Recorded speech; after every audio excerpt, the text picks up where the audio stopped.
साथियों, आप सबको मेरा प्रणाम, नमस्कार। आज हम एक ऐसी बीमारी की बात करेंगे या एक ऐसी समस्या की बात करेंगे जो 100 में से 95% लोगों में देखने को मिलती है।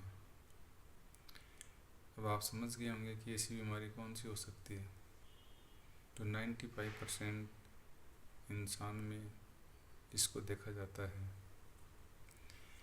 तो उस बीमारी का नाम है कब्ज। और इसी कब्ज से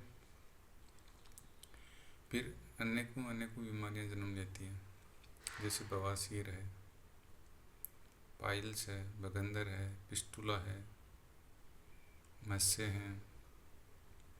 तमाम गुदा मार्ग से अनेकों बीमारियां जन्म लेती हैं। तो इसका निवारण कैसे हो सकता है? डाई अक्सर की बीमारी है कब्ज, लेकिन हर बीमारी का मूल कारण यही होता है अपना गट, अपना जो भोजन पचाने की शक्ति है। तो ये बीमारी क्यों होती है, पहले ये जान लेते हैं कि कब्ज का कारण क्या है। साथियों, ये जो अभी हम जिस सदी में जी रहे हैं, इसमें हर कोई स्ट्रेस में रहता है, चाहे वो आपके काम का वो जो काम का प्रेशर हो या फिर उसका अपने रहन सहन में स्ट्रेस हो, अपने संबंधों में स्ट्रेस हो। अनेक कारण ऐसे होते हैं जिससे कि इंसान स्ट्रेस में रहता है, चाहे वो आर्थिक रूप है, चाहे सामाजिक है, चाहे राजनीतिक है, चाहे शैक्षिक है। ये सभी कारण स्ट्रेस को उत्पन्न करते हैं। तो ये पहला कारण हुआ। दूसरा कारण आता है इसमें कि हमारा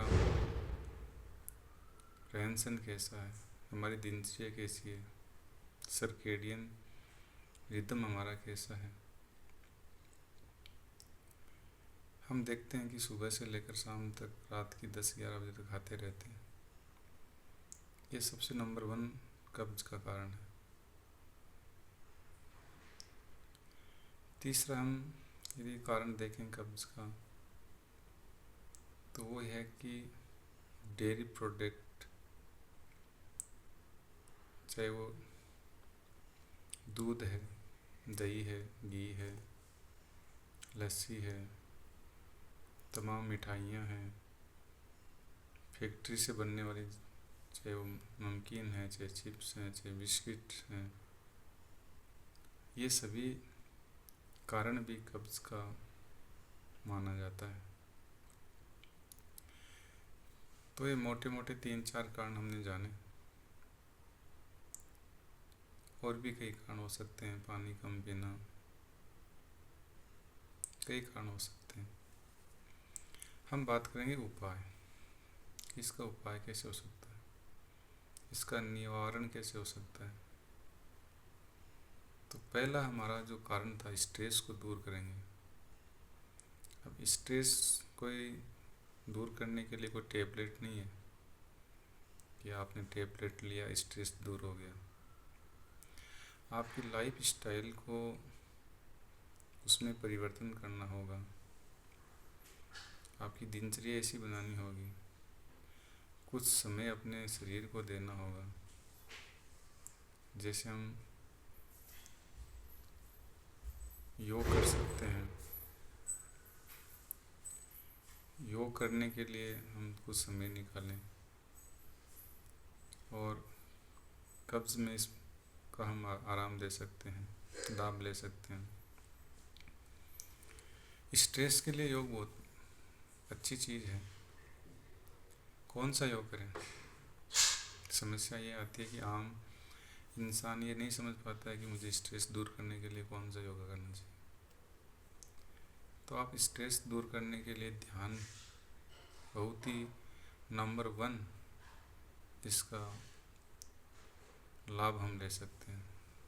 ध्यान करके हम स्ट्रेस को दूर कर सकते हैं।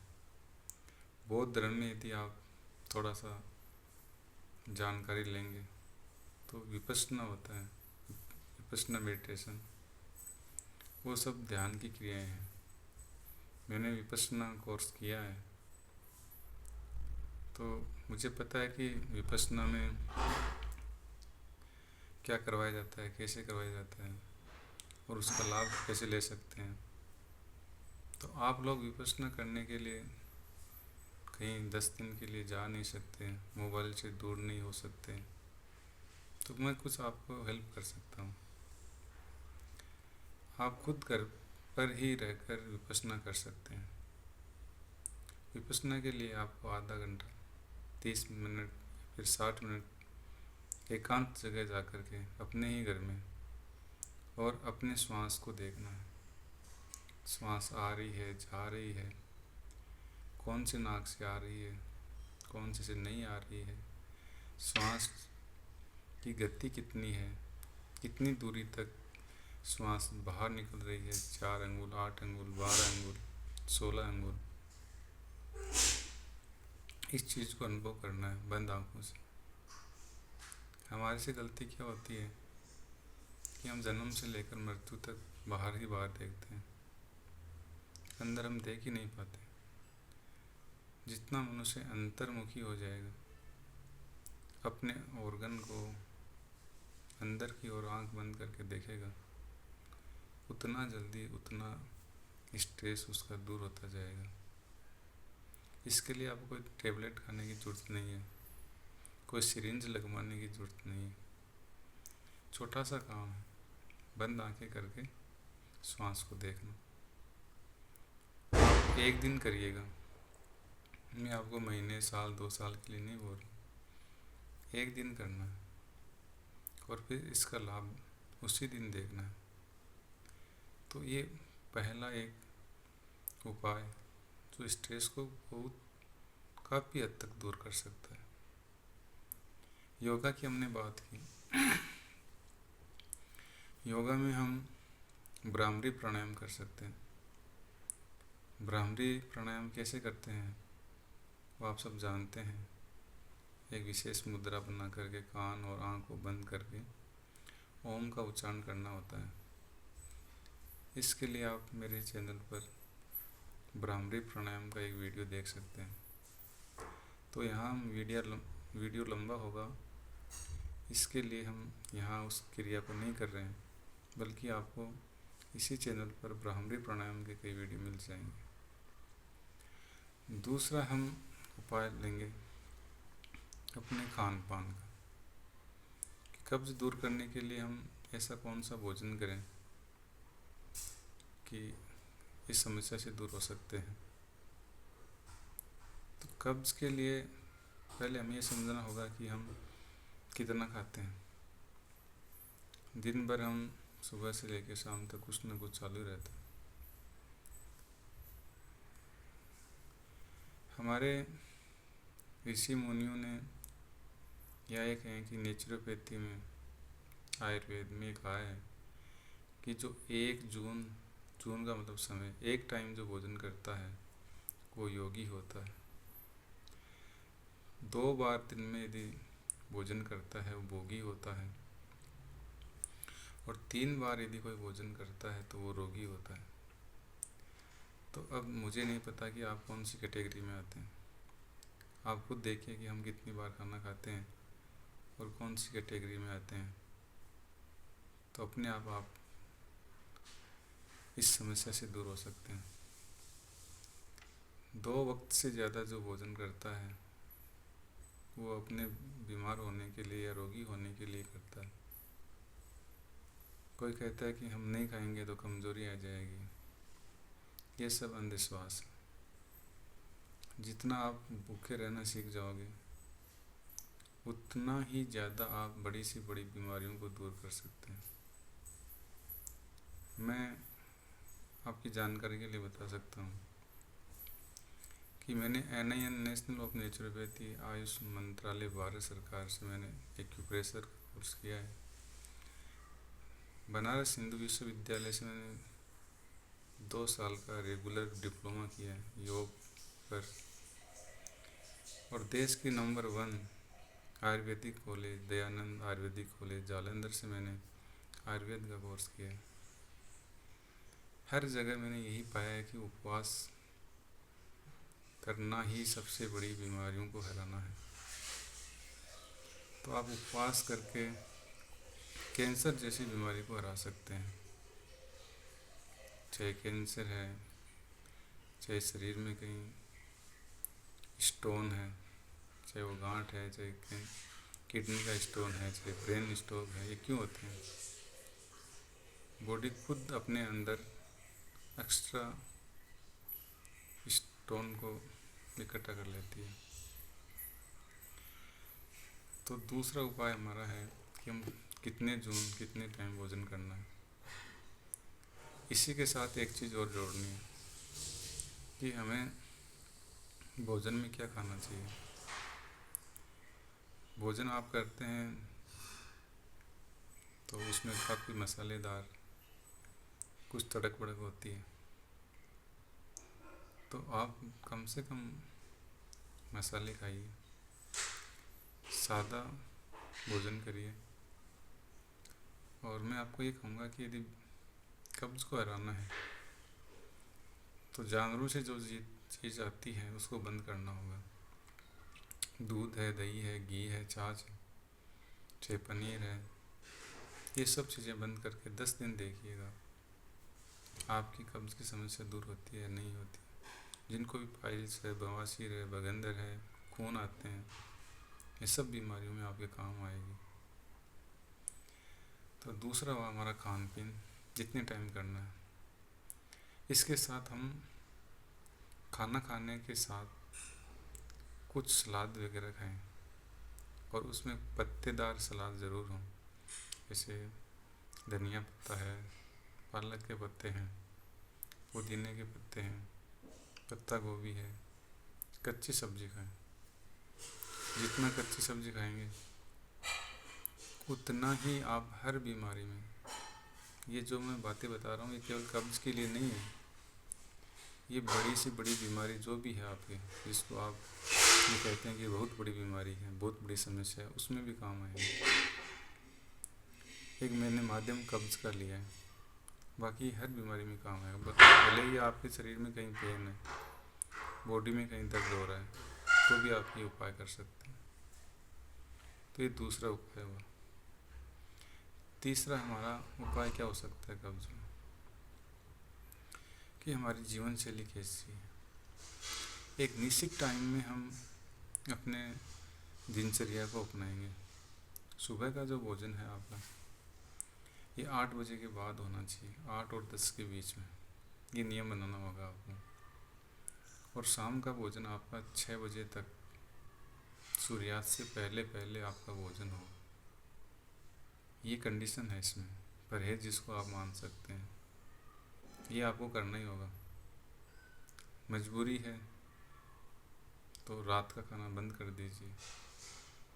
2 बजे, 3 बजे, 4 बजे तक आप जो लंच करते हैं वही आपको डिनर का काम करेगा। उसी में डिनर को शामिल कर लीजिए, वही डिनर है, वही लंच है। तो ये सर्केडियन जो क्लॉक है, आपका दिनचर्या है, इस टाइम टेबल को हमें अपनाना ही होगा। जब आपकी समस्याएं दूर हो जाएं तो फिर आप अपने हिसाब से फिर कर सकते हैं। अगला जो उपाय हम कर सकते हैं कि बाहर का हम खाना बहुत ज़्यादा खा रहे हैं। मैं देखता हूँ आजकल अपने घर में भी बड़े से बड़े लोगों का मैंने इलाज किया है। बनारस हिंदू विश्वविद्यालय के प्रोफेसर, डीन, हेड, इनका मैंने एक्यूप्रेशर किया है। बड़े बड़े राजनेता, सांसद का भी मैंने एक्यूप्रेशर किया है। अनेक जो कारोबारी लोग हैं उनका मैंने किया है, चाहे वो राजस्थान है, चाहे महाराष्ट्र है, चाहे उत्तर प्रदेश है। तब जाके मैं आपको ये बातें बता रहा हूँ। आपको बाहर का खाना बहुत अच्छा लगता है, उसमें होता क्या है कि वो ऑलिव ऑयल होता है, रिफाइंड ऑयल होता है और कुछ गरम मसाले होते हैं, और जीभ जो आपकी होती है ये बड़ी स्वादिष्ट चीज़ को महसूस करती है।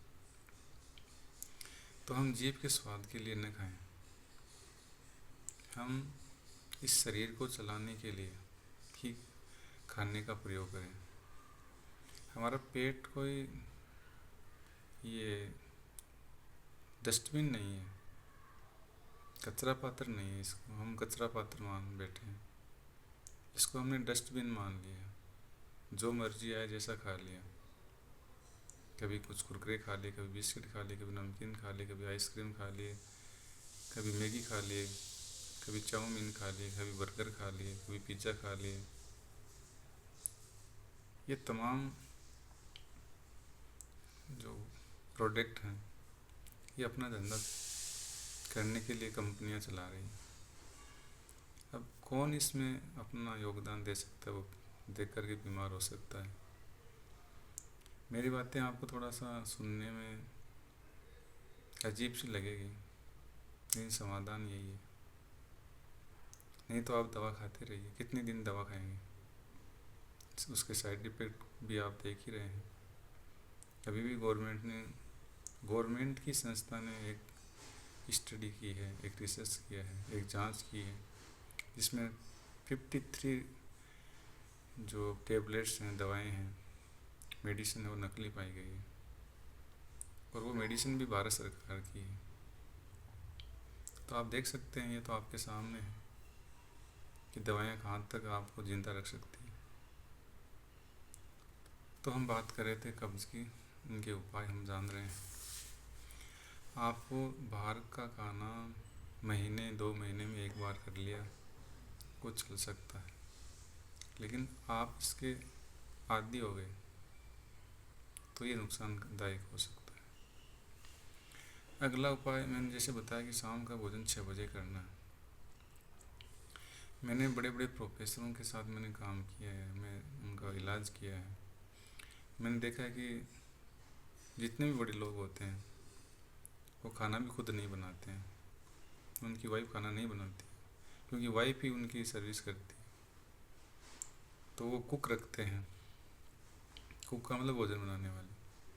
वो भोजन बनाने वाली फिक्स नहीं है कि वो एक ही व्यक्ति का खाना बनाएगी, वो भी 8-10 घरों में जाती है अपना खर्चा चलाने के लिए। तो 8-10 घरों में खाना बनाते और लास्ट जिस घर में पहुंचती है, आप सोच सकते हैं कि वो कितने बजे पहुंच पाएगी। मैंने एक घर में मैं 2-3 महीने रहा, उनके घर में वो कुक खाना बनाने के लिए रात को 10 बजे आया करती थी। 10 बजे खाना बनाती थी, फिर 10:30 बजे खाना बनता था, और वो दोनों हस्बैंड वाइफ, दोनों प्रोफेसर, और वो 11 बजे खाना खाते थे। तो आप देख सकते हैं कि हमारा जीवन, हमारी दिनचर्या, हम कितने दिन धक्के लगाएंगे। मैं मान सकता हूँ कि अभी जवानी है, 35-40 साल की उम्र है, इसके बीच जो खाएंगे ये भगवान का बनाया हुआ शरीर उसको झेलता रहेगा, लेकिन समस्या एक दिन ज़रूर आएगी, और जब बीमारी बहुत बड़ी बन जाएगी तो फिर ये आपके लिए एक निरुपाय, कोई उपाय नहीं बचेगा। तो मैंने आज आपको नॉर्मली कुछ 3-4 चीज़ें बताई हैं। कुछ आप इसमें योगा भी कर सकते हैं, एनिमा भी ले सकते हैं। एनिमा ज़रूर लेना चाहिए आपको, कब्ज़ तोड़ने के लिए एनिमा का प्रयोग करें। एनिमा आपकी बड़ी आंत को साफ करता है। तो आज हम जिन बातों पर हमने चर्चा की है, मैंने आज कुछ योग नहीं सिखाया आपको, कुछ एक्यूप्रेशर पॉइंट नहीं बताए, एक सामान्य जानकारी आपके साथ शेयर की है, और इसको आप करके मुझे कमेंट करिएगा। और मेरा ये वीडियो आपको कैसा लगा, इसकी रिप्लाई आप देना चाहें तो दे सकते हैं, और कहाँ से सुनते हैं अपने जगह का नाम ज़रूर लिखें। और इसको इसमें बताई गई बातों को आप 5 दिन ज़रूर करें। 5 दिन बाद में आप मुझे कुछ मैसेज करें। आपको यदि लाभ नहीं मिलता है तो मैं आगे आपके लिए कुछ और हेल्प कर पाऊँगा।